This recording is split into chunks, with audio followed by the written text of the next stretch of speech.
It's a 2023-2024 season preview of the Boston Celtics next on The Dime. You are now listening to The Dime with Josh and Quab, your go-to NBA podcast. Subscribe on Apple, follow on Spotify, and be sure to hit up the YouTube channel for video content. And now your hosts, Josh and Quab. What's going on, everybody? Welcome to The Dime. Today we preview an Eastern Conference powerhouse that is the Boston Celtics with no other than a co-host of the Green with NBA podcast covering everything Boston Celtics. Everybody, please welcome to The Dime for the first time, Weir. What's going on, Will? Good, fellas. Good Welcome to be to the here, show. man. Josh, real quick, I gotta tell you, man, you got an awesome podcast voice. Some people tell me I have a good podcast voice, You and do. I'll be honest, I can't stand the sound of my voice, and especially, and I'm sure you feel the same way as you create more and more content, and you go back and edit, you cut up videos for Instagram. There's nothing more annoying than hearing that over and over. So when people come and tell me I have a good podcast voice, I'm like, there must be something wrong with you. But I gotta say, man, that intro hit. That you got a talent for that intro. I liked it. I appreciate that. Yeah, I definitely do put on a little bit. Like my natural voice is, hey, we got Will on the show, blah, blah, blah. And then, when you're hosting, you got to project a little bit. So it's, what's going on, everybody? Welcome. I try to find a happy I get it, man. My intro is all what up, what up, what up. And like, there's nothing more that stings my heart when my girl will just like do it just to like kind of mess with me a bit. Man. Yes. And I'm just like, it just hits me like so hard because I'm like, damn, that's what I sound like. I gotta quit the business. I gotta get out. No, she loves you. That's love. That's love right Anybody that records hates your voice. That's like that's true. That's when you hear it back, you're like, this is not what I sound like. What's going on? Yeah, I personally think I sound like a cartoon character, but that's a whole discussion for another day. I hate man. No, I'll tell you real quick. So, I grew up in Boston, and of course, Boston accent's very famous. And I used to think I didn't have a Boston accent, and it used to be guys from Charlestown and Southie who I knew that did have the accent. I'm like, okay, it's like a handful of them, and then there's a bunch of posers in like the North Shore, South Shore, and even like New Hampshire guys that will go over the top to try to get some Boston street cred. And then I was in college, and I was 18, 19 years old. I never heard myself recorded, I don't think, and I was working for I was at Bridgewater State, and I was doing some of their public access, and I created my first ever highlight reel. Yeah. And the name of the school is the Bridgewater State Bears. And so I had to say the word bears a lot. And so I was absolutely mortified when I heard it back, and it was like, here come the Bears. The Bears have the ball. And I was like, oh my God, the movies are true. And, I am one of those dudes in the movie. I moved out of Boston since, and it kind of comes and goes when I don't really hear it much, if I'm being honest with you. Yeah, I was going to say. It comes and goes, man. Let's have a couple drinks. It will come back. If you throw me back into Boston when I got to turn it up, turn it on, we can get it going. But it's I'm a bit of a chameleon when it comes to, when it shows up and when it doesn't. Yeah, I mean, I have a lot of stories just like that one, but we're here to talk about the Boston Celtics, so let's get straight into it. Season preview. Before we actually preview next season, let's talk about last season. Lose to 7 against the Heat at home, Game 7. I know Tatum got hurt, so that has to factor into the equation, but I think going down 3-0 had a lot to do with it as well. But just from a Celtics fan perspective and someone who covers the team, what went wrong? Well, yeah, going down 3-0, not ideal. When you're trying to make it to the NBA Finals, I'll start with that. And I will say, when you guys sent me the rundown, I saw that was the first question. I almost canceled. Like, I've been trying to forget this damn series, all off season. But no, I mean, when you unfortunately have to go back and kind of look at that, like you said, falling down 3-0, it's really weird over the last couple of playoff runs for the Celtics defending home court. They've gotten home court advantages that they just can't seem to keep. They seem to play better with their backs against the wall for whatever reason. And with this Miami team, a big part of it was Spo was Spo. Spo's, in my opinion, the best coach in the league. Joe Mazzulla was a rookie head coach who I think a lot of the situation he was put in was kind of forgotten about for a while. And I was guilty of that as well, and had a lot of criticisms that, I think now looking back, I'm like, all right, this guy definitely deserves, a little bit of a grace period. And let's see what happens this year with a full off season, new coaching staff. But, Spo did his thing, and the Miami Heat role players were unbelievable, from, Caleb Martin to Max Strus to, Knights with Duncan Robinson, Gabe Vincent. And it's still really hard, like, looking at the two rosters. Yeah. And, I still remember for the show, we did, like, obviously the whole preview, and all of us were like, all right, what's your prediction for this series? And all of us in our heart of heart wanted to say 4-0, 4-1.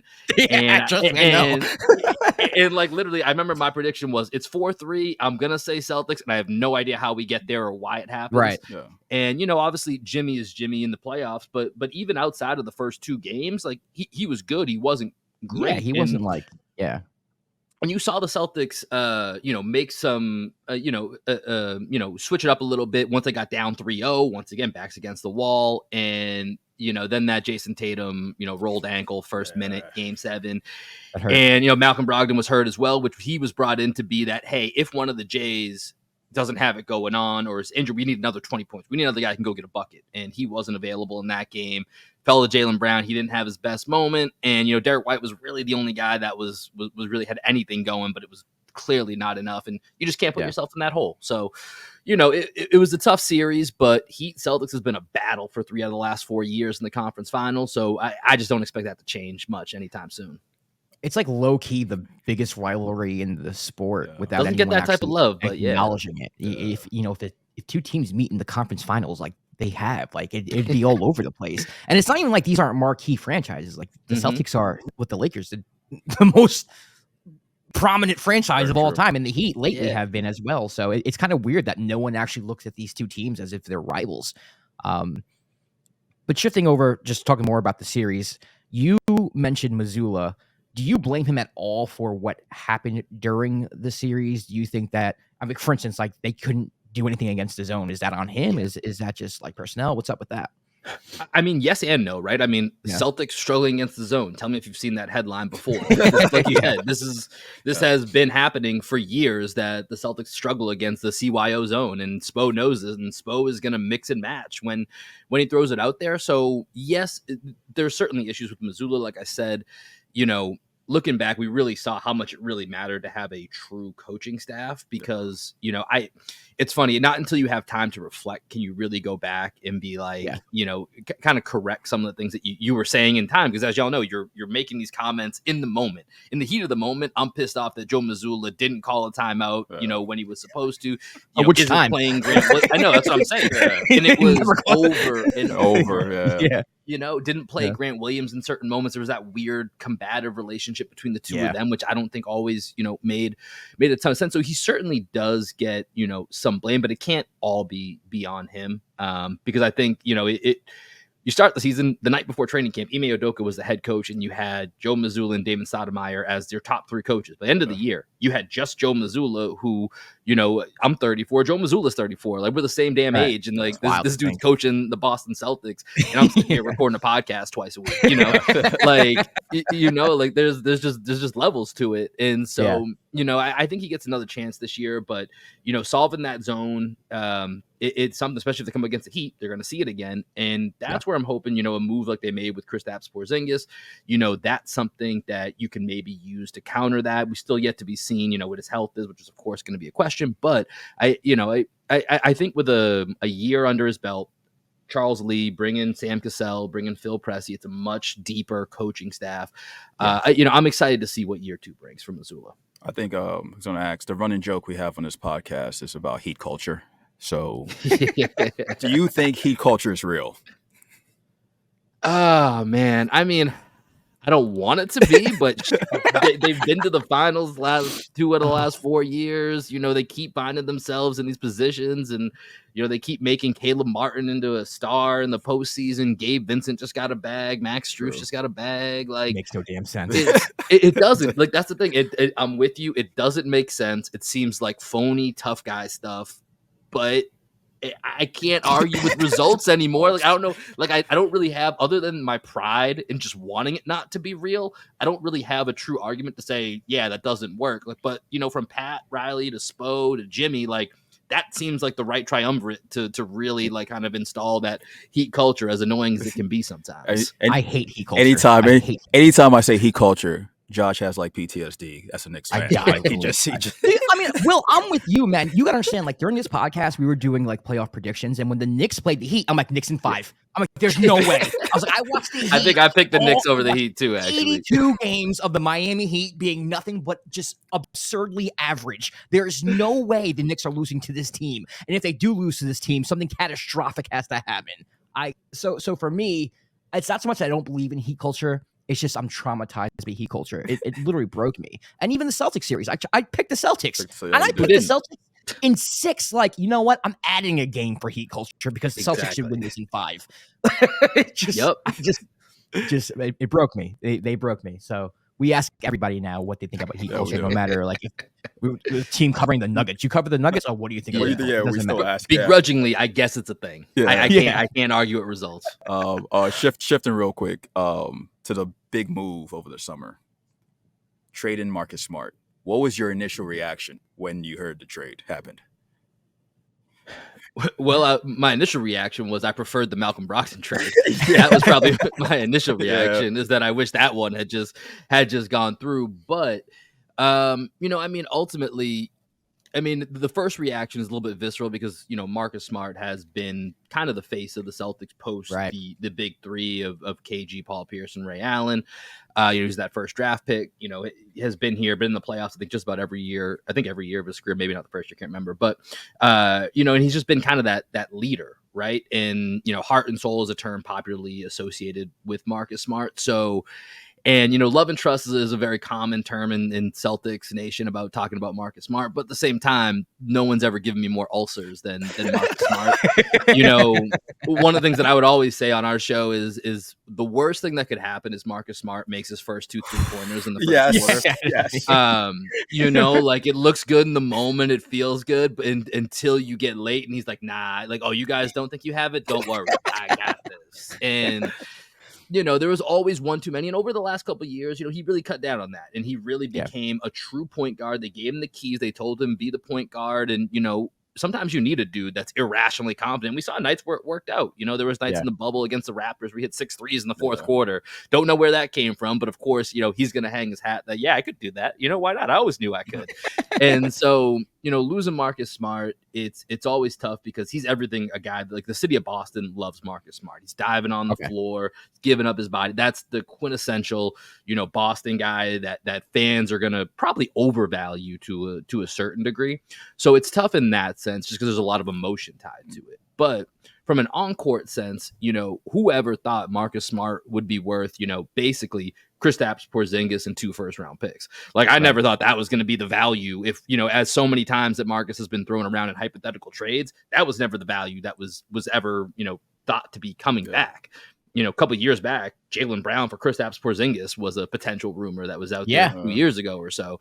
So now you're looking at Marcus Smart, Kristaps. You got a first round pick, which Brad hates. We traded back 17 times and got a few more second round picks, and then they got a nice little Warriors pick next year. That obviously the Warriors are expected to be good, but there's a lot that could happen there that could turn that into a really nice asset. So when you look at that, you're like, all right, that's selling pretty high on Marcus Smart. So it hurts, but I think bringing in Porzingis, the biggest thing that we've been saying all offseason, that gives this team a higher ceiling. There's a lower floor. There's a lot more injury concerns. You don't know, what's going to happen. Also, you got to factor in Grant Williams being gone. So there's a lot of moving pieces to this. But when you look at the pure talent level, like there's no denying the ceiling is higher. And there's a question of whether this team had kind of hit that ceiling with what they currently had. And if you're going to make a real change, like, I've never really been in favor of trading Jalen Brown, as there's, people always kind of go back and forth on that. Other than KD, I've never thought that it ever made a lick of sense. But it's KD, so that's one you should consider.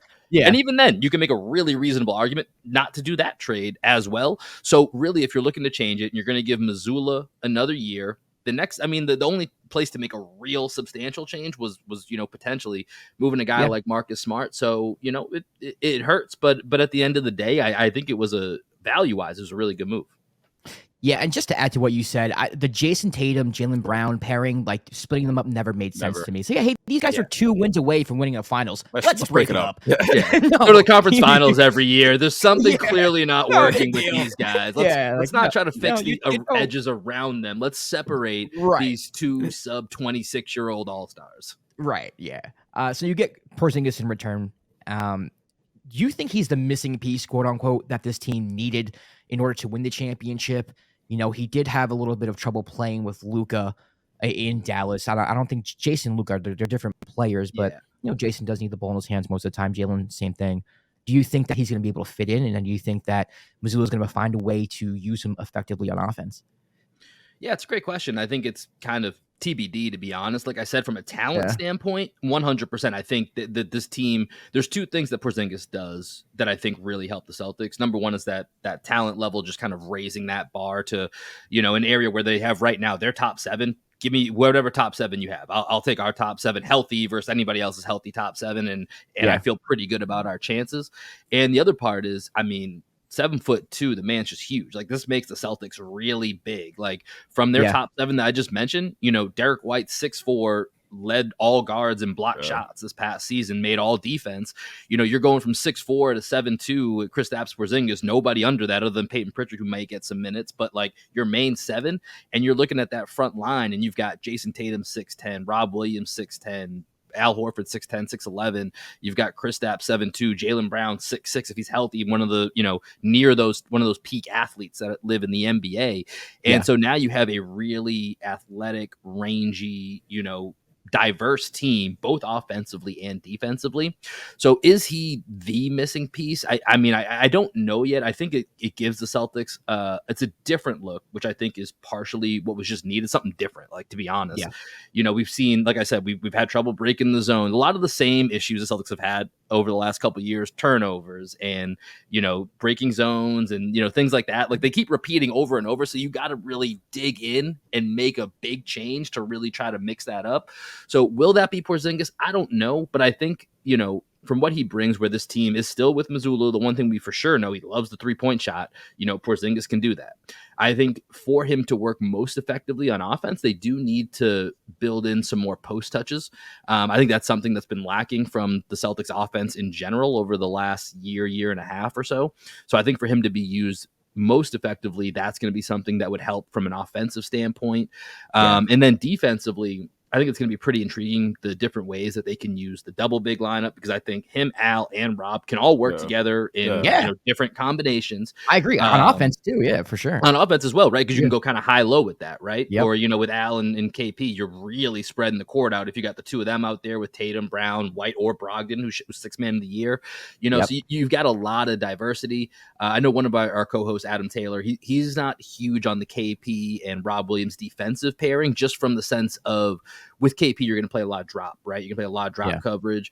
And so if you end up getting, you know, Rob on the perimeter, he's not terrible, but, you know, he's also not, you know, that's not his strength. But for me, if you got Tatum, Porzingis, and Rob out there, you've got, if one of them gets caught on the perimeter, you've got 2 out of 3 guys that can really protect that rim. And that's something Tatum's been elevating in his game. But with KP and, you know, Rob out there, that's a lot of length to go protect that rim, especially if KP can, you know, kind of channel some of that FU New York Knick energy he had. He was phenomenal. I would love to see that defensive version of KP come back. We'll see. You know, he's already coming off an injury from FIBA and all this, so that's one of the biggest concerns. But if he can channel that, I think it's you know, fire up 2K and go fly around with Rob Williams and KP. That'll be a lot of fun. People forget that version of him. That was different. I don't, because I'm a Knicks fan. But like KP, like defensively, when he first came into the league, when he was on the Knicks, he was a monster. I mean, he had defensive player of the year potential at that point. Yeah, he absolutely did. And I think also last season, KP's best like stretch was when he played with Gafford on the Wizards in the 2 big lineup. So I'm actually really interested to see with him, with like what he looks like with Horford, or what he looks like with Rob on the floor. Yeah. KP was a monster last year, man. I still remember. So the Celtics towards the end of the season had a game when they were still trying to fight for the 1 seed, and they were playing the Wizards in their pink jerseys. And Beal and Kuzma were out, and KP just beat us by himself, basically. Yeah. And he was hitting everything. He was blocking shots at the rim. He was everywhere. That was kind of the game where I was like, oh, damn, is KP back? Is this like, is this the, rejuvenation of Kristaps Porzingis? And then, several months later, he's a Boston Celtics. So now I'm really believing in Brad probably saw that game. I was like, yeah, we need that. Maybe. Like, this would be a good fit. Yeah. So you also lose Grant Williams, which is interesting because I feel like the way he was, I won't say treated, but his playing time last year was hot, cold. I mean, his production, hot, cold. How do you feel about losing him? How do you replace him? Yeah. What are your thoughts on Grant Williams as a whole? Yeah, I think it's an underrated loss, to be honest. Like, I think that's one of the things, like when I say the Marcus Smart, like when you just look at last year to this year, how the Celtics are different, and Marcus Smart in a vacuum for Kristaps Porzingis and 2 firsts. But I think you do have to kind of factor in like Grant Williams, even though obviously he didn't go in that trade to Memphis or Washington, but losing him as part of that rotation, I do think it's going to be underrated. I think obviously his shot making, his ability to turn himself into a, 40% for the last 2 years, 3-point shooter, that's something that's big. I think given the fact that now you're relying on a front line that consists of Porzingis and Rob, who both have injury concerns. Al Horford's turning 36 years old. He already doesn't play, back-to-backs, and, Father Time at some point might just catch up. And, now he's on a $10 million contract versus like $30 million almost. So that makes a huge difference as well. But, Grant was somebody that provided a little bit of stabilization to that front court, as well as, people kind of forget because he had such a weird season with Missoula, but you go back to the playoffs the year before, right? Like he was D'ing up KD a lot in that net series, and it was a really competitive 4-game sweep. But like Grant Williams could give you some of those things against certain players that you don't have to leave the Jays on them all game, because Grant could guard up and kind of guard certain wings. So I think it's really going to be an underrated loss. And his struggle with Missoula was always kind of frustrating from our standpoint of covering the team. I never really fully understood what was happening there, and then especially when he just all of a sudden was completely out of the rotation for parts of that Hawks series. It was head scratching, man. It really was hard to understand why that relationship got to that point. But once that happened, I was like, he's gone. There's no way he's coming back. And he got a contract that I thought actually the Celtics might match, because it was about $1 million more per year than what they had offered him last season. And I understand there's tax implications and stuff like that, but when you're in the business of winning championships, like go for it, and but the relationship was shot. I think that's right. That's a big part of it. So how they replace that, I think that's going to be a big question. That's going to be hopefully with the health of that front line. And then you're going to see, kind of piecing it together with, from that wing perspective, Sam Hauser getting, an elevated role. And, offensively, obviously, Sam, knocked down his ass off. And he's under, I mean, he's not going to be any all defense teams, don't get me wrong here. But, there was a lot of stats last year that when he was on the court, teams would kind of circumvent their offense and get away from their offense and be like, all right, let's attack the white guy. And Sam held up, Sam held up better than most times, and actually threw a lot of teams out of their offensive rhythm because they just went hunting for Sam, and he held up better than you would expect. So I think he'll play a part in that. And then you'll have to see guys like Jordan Walsh, O'Shea Brissett. They'll get some chances in there to, play up or, play on the wing a little bit and get some extra minutes. I think regular season wise, it'll be fine. And then it's really just going to come down to, like I said, that top 7 when you get to the postseason, and you'll sprinkle in some Hauser and Pritchard. That's kind of ideally what you're looking at for the postseason, is those 9 guys. And if they're healthy, I'll feel good about it. But that's going to be a big question all season with this team. Switching to the Jays, the 2 most important factors in your team, starting with Jaylen Brown. He got the big contract. Mm-hmm. Everybody made the joke this offseason about him not having a left hand, all that. But what is something you want to see him improve on moving on into this season? Yeah, I mean, I'd like to see him hire a gardener, so he's not just like, cutting himself on vases. That was wild. That story was wild. Story was wild. You have the money now, Jalen. Very, very questionable. Everybody was like, wait, you did what? Yeah, and I was like, I didn't know. We didn't even really talk about it much, because I was like, okay, like that's a weird story to report. And like, it clearly did. I mean, not that his handles were amazing before anyways, but it clearly was something that did hinder him. So, other than obviously, tighten up that dribble, which is tight, especially that left hand, which is, famously talked about. I think for Jalen, it's, a little bit of playmaking is always going to be something. I don't know if that's ever really going to be his thing. But, one of the big things we talk about in the show is that one of my co-hosts is that, he's one of the best finishers, one of the best play finishers. He's not necessarily a playmaker, play igniter, but he's one of the best play finishers. So, I think there's a little bit of finding the right times for him to be able to work on that and expand his game. And it's really just kind of a knowing when to pick your spots. I think Jaylen Brown is in one of the toughest one of the more underrated, toughest positions for a player to be. He's the clear number 2, but one of the best number 2s in the entire NBA. A guy that, if he was the number 1 in the team, like, if like you replace him and Mikal Bridges, like, are the Nets going to be that? The Nets are probably still going to be a playoff team, right? Like, he could be that 6, 7, 8 seed, best player on a team, be an all-star. Like, I think Jaylen Brown could be that. But so the position that he's in with the Celtics, it's just tough to find what is the right time to say, okay, Jayson doesn't have it tonight, or I've got it going on. It's my time. And so sometimes you'll see he's trying to find that right spot, maybe dribbles into the wrong, dribbles into, a 2-on-3 or whatever, and, makes the wrong decision.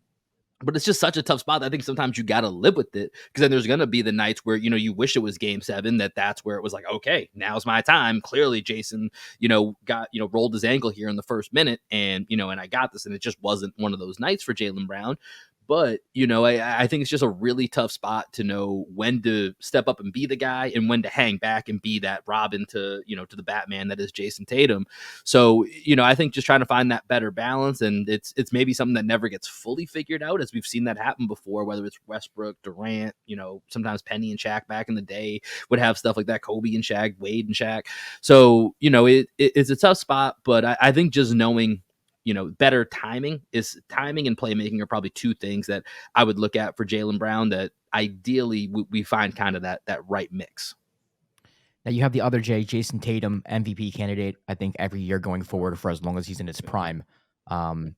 Is there anything that you think, I want to say he needs to improve on, maybe change his game up a little bit, or needs to do something to help the team in order to elevate him into a championship contender? Or do you just think it's like, hey, everyone else around me, you got to do things. I'm doing my job, bro.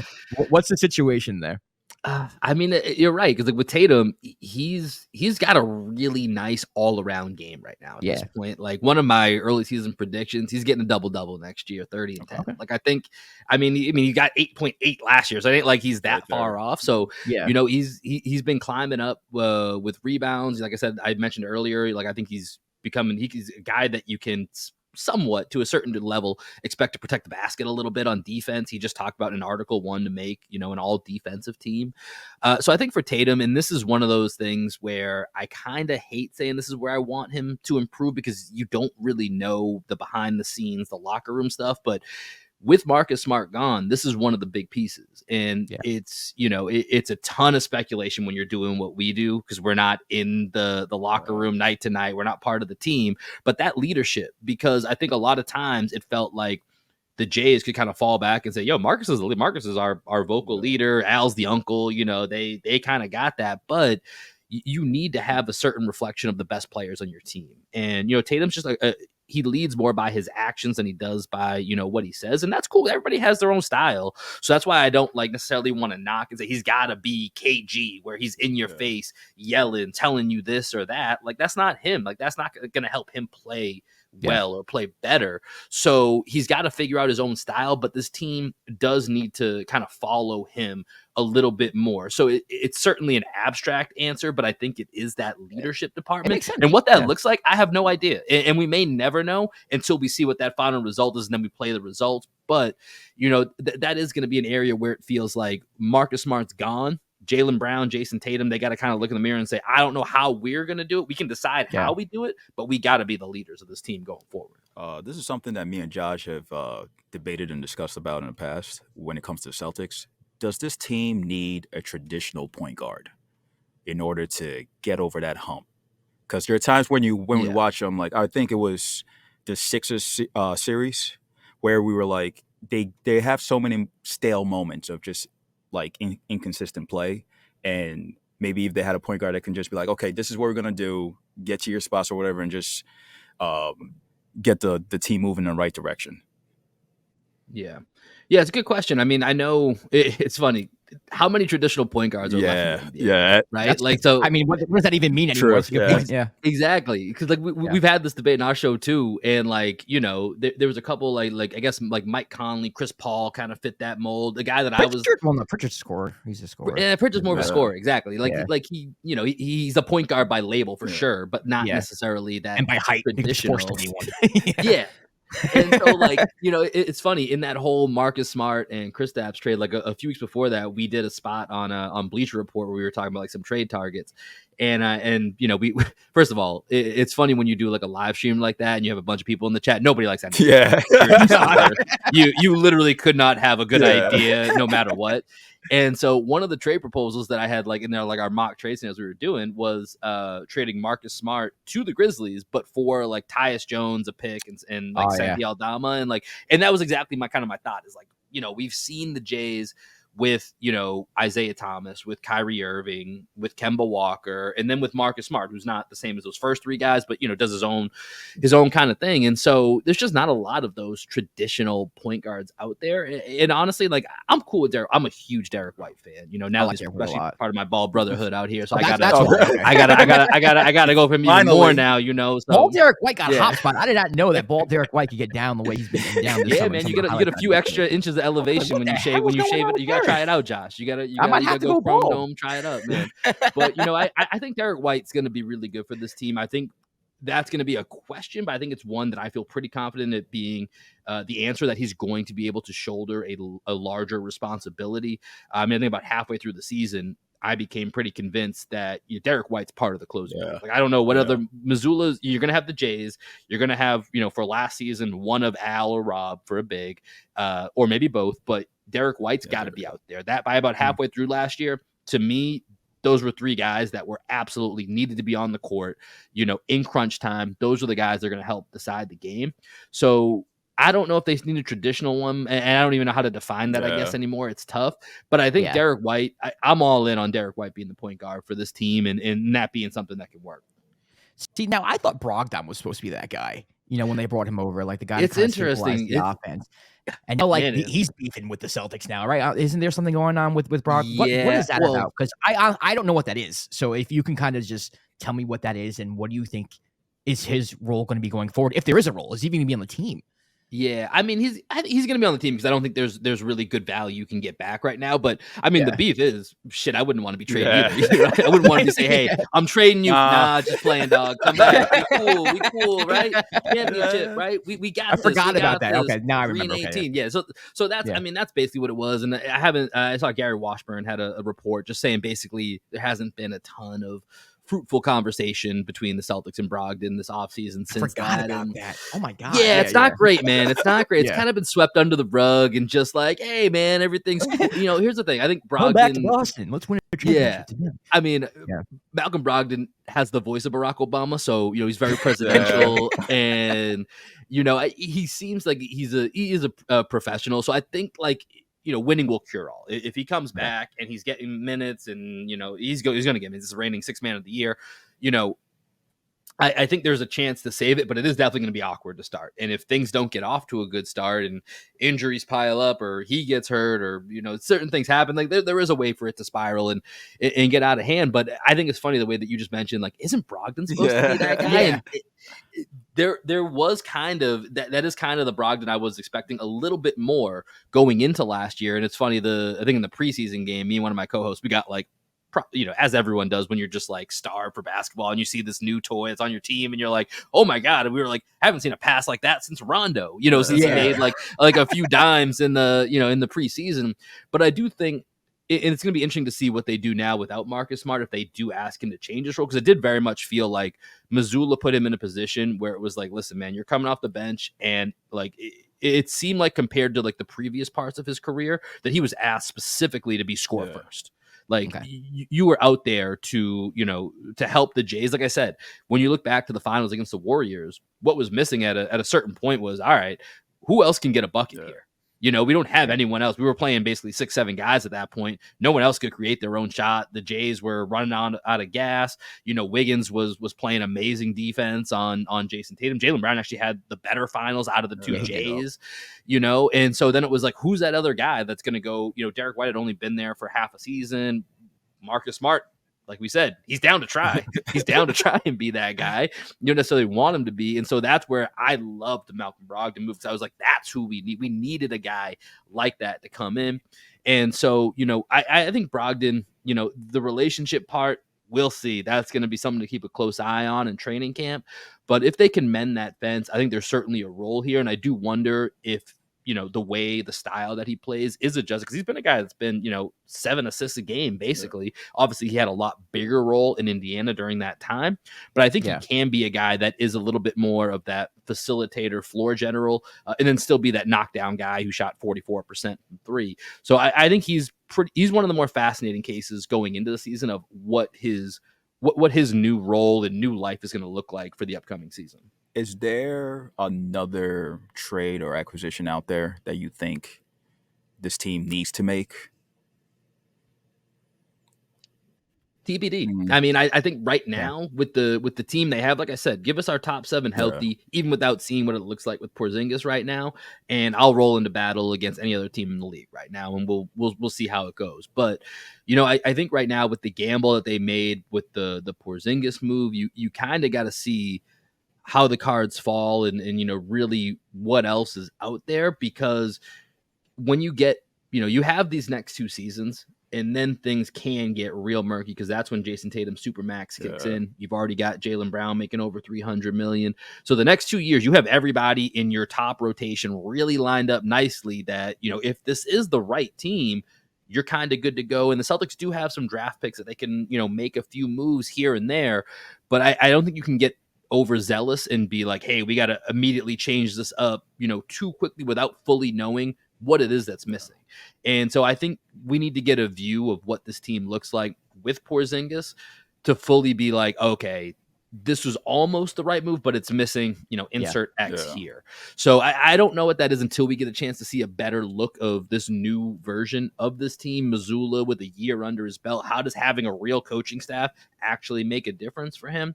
So, you know, I think the Celtics have 1 or 2 moves left, but they're also 1 or 2 moves away from, you know, not the end of the Jays. Because at a certain point, there is a breaking point. And, you know, you have these 2 years, and if you're not winning the championship or you're not right there and, you know, it's a freak accident that you didn't win the finals or something, like, then you are going to have to really look in the mirror and say, what do we do here going forward? All right, sounds good. So before we let you go, we want to play a little bit of For Real or Fugazi. For real or Fugazi? Are they the real thing, or are they a fraudulent entity not dignified enough to be inserted into the conversation? I got a question, man. So, is it Fugazi or Fugazi? Fugazi. I say Fugazi. Fugazi. Okay. I've heard Fugazi. If people say Fugazi, but we say Fugazi. Okay. What do you know it as? I don't know. That's what I'm asking. So. Oh, we're going Fugazi. Yeah, we say Fugazi. All right, so these are Eastern Conference teams that you think are threats to the Boston Celtics. For real would be that they're a threat. You know, in a parallel universe, maybe they could beat the Boston Celtics in 7 in the playoffs. Or Fugazi, meaning that there's no chance that this team can get by the Boston Celtics in the playoffs. Let's start with the first team, the Cleveland Cavaliers. For real or Fugazi? Fugazi light. Okay. Oh, okay. Okay. Why Fugazi light? So I feel like everyone's really down on the Cavs because they got run out by the Knicks, right? It was a bad ending. But I think if you look at the end, like towards the end of that season, like I mean, like a lot, I certainly thought the Cavs were going to beat the Knicks in that series. And part of that was Evan Mobley was kind of starting to transform towards the end of that season into like the next evolved version, whatever Pokemon analogy you want to make here, where he was leveling up to. Like it felt like he was going that way. And then whatever the hell happened in the postseason, I can't explain. Him and Jared Allen got run out the building by Mitchell Robinson, Isaiah Hartenstein, and everything. Like I don't know. And I also think JB Bickerstaff mismanaged, you know, like Darius Garland, like talk about traditional point guards. That's to me the new Chris. He's not Chris Paul, but like the newest, closest version to Chris Paul is Darius Garland.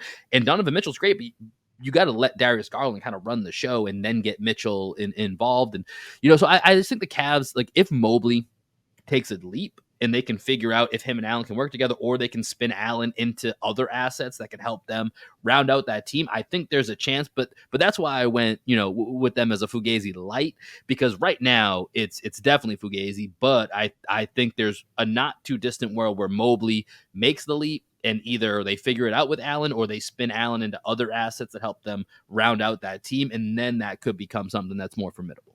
Okay. Sounds good. Next team, the Miami Heat. No Gabe Vincent, no Max Strus. Probably 3 players that we've never heard of. Haywood Highsmith. Going to be making a big difference. For real. Or Fugazi, Miami Heat. We don't know. You actually let you answer the question.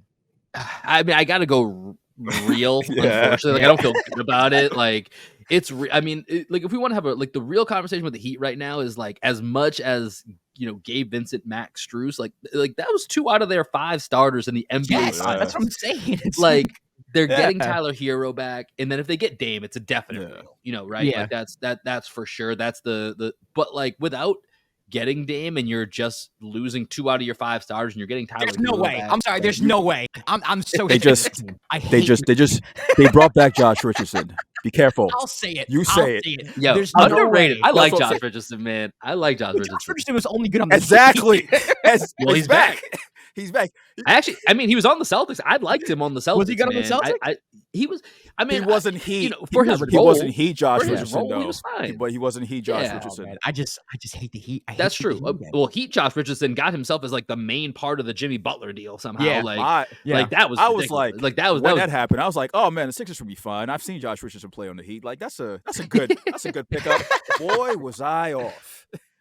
Yeah. I was wrong about that too. I just without getting Dame, I don't know how this team like functions next year with missing 2. Like it just doesn't make sense anymore. I mean, come on, what are you doing here? Heat culture. I don't know. That's just me. All right. Anyway, next team, Milwaukee Bucks. For real or Fugazi? I feel like this is an easy one. Yeah, they're real, man. I do think they have, they're a lot older than people, tend to realize. And so like they could have a bit of a fall off, but as long as you have Giannis, you got to be real. Like that's just the way it goes. But I think for them, their season just hinges on who is Middleton right now? Who is Chris Middleton at this point? Like, are you getting 16 point per game, Chris Middleton? Are you getting the guy that, is one of the best shot makers, can, give you 25 and 5. And, on certain nights, he's your go-to scorer. Like he's handling the ball at the end of the game. Like, is that the Chris Middleton you're getting? Or is it the guy you saw most of last year? And so that will make the biggest difference. But with Giannis, you're real. Yeah, I had to throw that in there just in case you surprised me. It happens. You never know. All right, next team, the New York Knicks. For real. Or Fugazi. So much emphasis. Fugazi. With the New York accent, Fugazi. Now, I like the Knicks, man. Listen, the Knicks actually, they went 3-1 against the Celtics last year. I was at one of those games. Which game were you at? When Tatum got ejected, we were yelling at him. It was great. Okay. I was at the one where Jalen Brown missed the free throws at the end of the game in the Garden. Wow, that was a heartbreaker. And bro, I gotta tell you, Jalen Brown stepped up to the line, and it was me and one of my co-hosts. We're at the game. We looked straight ahead. We didn't say anything to each other. And then as soon as he missed the first one, we both looked at each other like, you knew he was missing both of these, right? We were like, yeah. We just knew it. That was a great game. It was a great game. I went to the Lakers game a few days ago. A few days after that, and he made up for it. He made some big free throws. So, we forgive our guy, JP. That was also a great game with one of the funniest moments I've ever seen in my life with Pat Beverly grabbing the camera. LeBron on his knees crawling around the Garden. Paul Pierce in his pajamas on the sidelines. You can't beat it. It was a great moment. Great weekend. Yeah. But no, the Knicks play the Celtics really tough. So in that sense, it worries me. But when you look at a 7-game series and you got to go head to head for, a full week and a half. Yeah. It just has to matter that, when you stack these two teams up and you look at Jaylen Brown and Jayson Tatum versus, their top 2, Jalen Brunson and Julius Randle, like that 7 over, maybe it goes a really tough 7, but it's got to be the Celtics. Like I refuse to believe that the Knicks are coming out of that series. All right. And last but not least, the Philadelphia 76ers. Let's just cheat and see that James Harden stays. They make up amicably, and he's playing like James Harden, whatever that means to you, because that means a lot of different things. Yeah. This is Fugazi, man. This is Fugazi. I honestly, I almost had to eat my words because we were boastful as all. They had y'all on the ropes, yo. I know, man. Bro, I can't tell you. So we have a joke that so I think it was game 6 when Tatum was like 1 of 13 going into the fourth quarter and then goes off and saves it. We have, for our show, we have like a WhatsApp thread that we use to exchange ideas, whatever. And we were like, yo, those are the secret files. We can't ever let people know what we were saying during that time frame, because we were getting ready to do a post game show, and we were going through like the apocalypse is here, this is the end of it. This is everything we weren't going to trade. Y'all have owned them, so it's like if y'all lost to the Sixers, then it's like, all right, we got to do some soul searching here. Yeah, exactly. And it almost happened. It was right there. And then to your point, like, if we want to pretend like James Harden and then we're gonna make up, maybe, I don't know, man. You call your GM a liar multiple times. And the best part is, easily the funniest part was, in case y'all didn't hear me, let me say it for you in the back. Like, he's a I know liar. I'm in China, and some of y'all stutter. may not have understood what I said, so I'm gonna say it one more time. No translation issues. Like, turn up the volume. This dude is a liar, and so I just don't see how they're going to be fully functioning as without making a move. And like, I don't know. We'll see, TBD. But because we have owned them, and there just seem to be in just a bit of chaos right now, I can't imagine them being a legit threat to the Celtics at this time. It's just funny to me because this team was literally a quarter away from eliminating the Celtics, and still no one takes them. No one takes them seriously. It's like, what you want? I know faith in them. Oh, and wait, one last team for me, for real, for Fugazi. Yeah. Okay, the Nets. I mean, listen, man, I am kind of fascinated by, if Ben Simmons is anything, like just literally anything. Like, I am fascinated by the lineup they could run out there with just like how big and weird they could get. Now, granted, you have him and Claxton on the court. We know that's not going to go great because it's just not enough shooting. But it is fascinating from a defensive perspective when you got them to Cam Johnson. You've got obviously Mikal Bridges. You've got maybe Finney Smith out there, or Royce O'Neal. Like that's it's a really interesting team. They'll be in the playoffs, but maybe. I don't expect much else. But maybe. I mean, you're right. You're right. It's TBD. But we'll see, man. I've been a big Mikal Bridges fan. I like how he played great in FIBA despite the results for Team USA. But I'm very interested to see what it looks like for him to be the guy, start to back from the beginning of the season all the way to the end. I think he's a guy that I would. I can't say expect, but I'm not gonna be surprised if he makes his first All-Star team this year. Man, KD and Kyrie didn't get one off these guys, Quab. Come on, what kind of question is that? Relax. Stop bringing up bad memories, bro. We had a comeback win against the Celtics during this. That was like the first time we beat the Celtics in like 50 games. Oh, when we were up by 30, and then I celebrated like we won the chip, bro. Like, I was like, finally, we did it. All right, Will Weir, thanks for coming on, man. Appreciate it, fellas. It's a blast, man. Definitely have you on. Promote anything you want, plug anything you want. I know you got a podcast going about the Celtics, so let the audience know. Yeah, man. First of all, I've had a blast here joining you guys. So, definitely hope we link up again. We'll have you on our show as well. But y'all can catch us at Green Envy Pod, Twitter, Instagram. Make sure you follow us on YouTube. We stream all of our podcasts onto YouTube, as well as we got some quick hits that we do that are exclusive YouTube content. Me personally, I'm at Wilbon13. Our show is myself, my guy Adam Taylor, my homie Greg Manakis. Come follow us. Come check up if you're looking to get in some Celtics coverage. We got y'all. All right, and if you want to follow Dime on all social media platforms, you can at The Dime NBA. We also just started our own YouTube channel, so make sure you subscribe. If you're watching, please subscribe now. If you're listening on the audio, please go to YouTube and subscribe to our YouTube page. I'm Josh Rodriguez at Josh_Rodriguez_. He's Quab at Quab AKS. We'll see you later for another episode of The Dime.